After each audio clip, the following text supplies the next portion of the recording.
بسم اللہ الرحمن الرحیم سبحان الذی اسری بعبدہ لیلا من المسجد الحرام الی المسجد الاقصی الذی بارکنا حولہ لنریہ من آیاتنا انہ هو السمیع البصیر صدق اللہ العظیم۔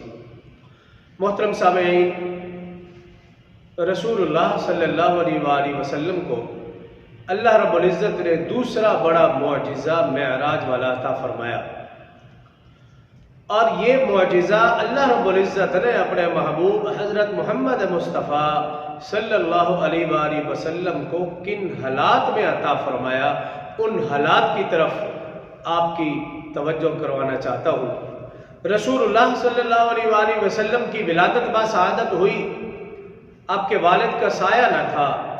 رسول اللہ صلی اللہ علیہ وسلم کی عمر مبارک 6 سال ہوئی، والدہ مائدہ کا سایہ بھی سایہ شفقت سے محروم ہو گئے۔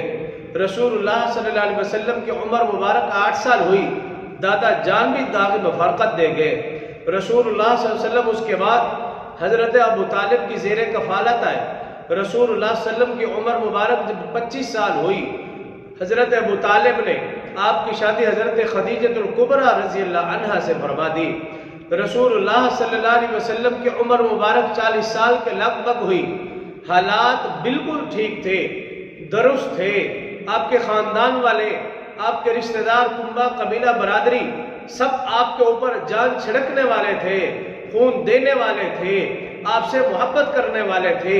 مشرکین مکہ آپ کو صادق و امین کے لقب سے جانتے اور پکارتے تھے، لیکن رسول اللہ صلی اللہ علیہ وسلم کو جب 40 سال کی عمر میں اللہ رب العزت نے ختم نبوت کا تاج پہنایا، رسول اللہ صلی اللہ علیہ وسلم نے اعلان کیا صفا کی پہاڑی پر، قولوا لا الہ الا اللہ تفلحون۔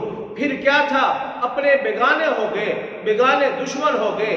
وہ چچا جو جان دینے والے تھے جان کے دشمن ہو گئے، جو خون دینے والے تھے خون کے پیاسے ہو گئے۔